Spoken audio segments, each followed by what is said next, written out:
அனைவருக்கும் கணித வணக்கம். இப்போ பார்க்க போகிறது 6ஆம் வகுப்புக்குரிய கணக்கு. முதல் பருவம் எண்கள்.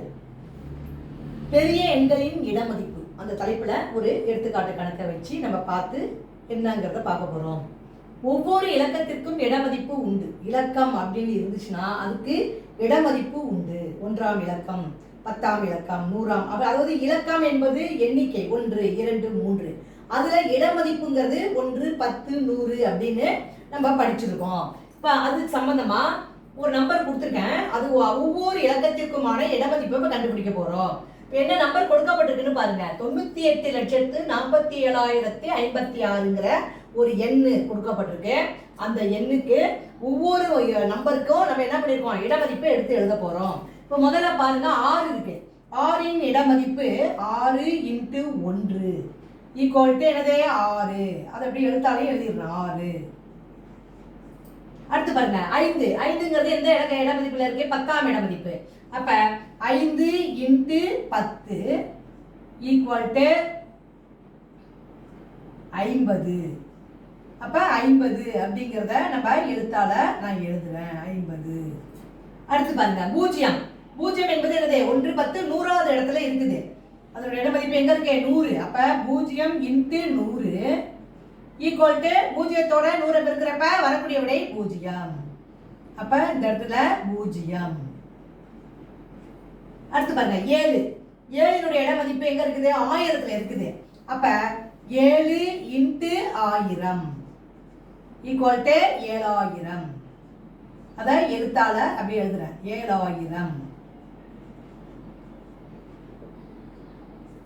அடுத்து பாருங்க 4. 4னுடைய இடமதிப்பு எங்க இருக்குது 10,000த்துல இருக்குது. அப்ப 4 × 10,000 ஈக்குவல் 40,000. அத எழுத்தால நம்ம எழுதுறப்ப 40,000 அப்படின்னு எழுதுறேன். அடுத்து பாருங்க 8ங்கிற நம்பர் எடுத்துக்கிறோம். 10,000 கூட்டமா 4, 8 எங்க இருக்கு லட்சத்துல இருக்குது. அதனோட இடமதிப்பு லட்சம். அப்ப 8 × 1,00,000. இப்ப போட்டீங்கன்னா பெருக்கணும்னா என்ன வந்துரும் 8 லட்சம். அதனுடைய மதிப்பு 8 லட்சம்.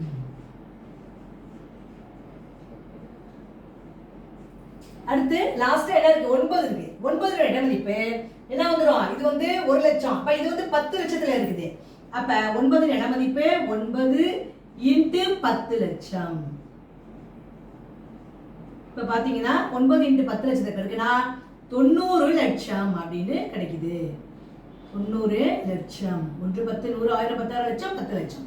90 லட்சம். அதை அப்படியே எழுத்தால எழுதிக்கிறோம் 90 லட்சம். இந்த மாதிரி ஒவ்வொரு எண்ணுக்கும் ஒரு இடமதிப்பு உண்டு அப்படிங்கறத உள்ள கணக்கு தான் இது. இப்போ கடைசியா எழுதியிருக்கேன் பாருங்க. இந்த நம்பர் கொடுக்கப்பட்ட நம்பரை எழுதியிருக்கேன். அது 800 ரூபாய் இருக்கிறத எழுத்தால எழுதும் பொழுது என்ன எழுதியிருக்கேன் பாருங்க, 98,47,056 என்பதாகும். கொடுக்கப்பட்ட ஒரு நம்பர், பெரிய நம்பர் கொடுத்துருக்காங்க. அந்த நம்பருக்கு ஒவ்வொரு இலக்கத்துக்கும் நம்ம என்ன பண்ணியிருக்கோம், அதனுடைய மதிப்பு என்ன அப்படிங்கிறத கண்டுபிடிச்சு ஆன்சரை போட்டிருக்கேன். புரிஞ்சுங்களா?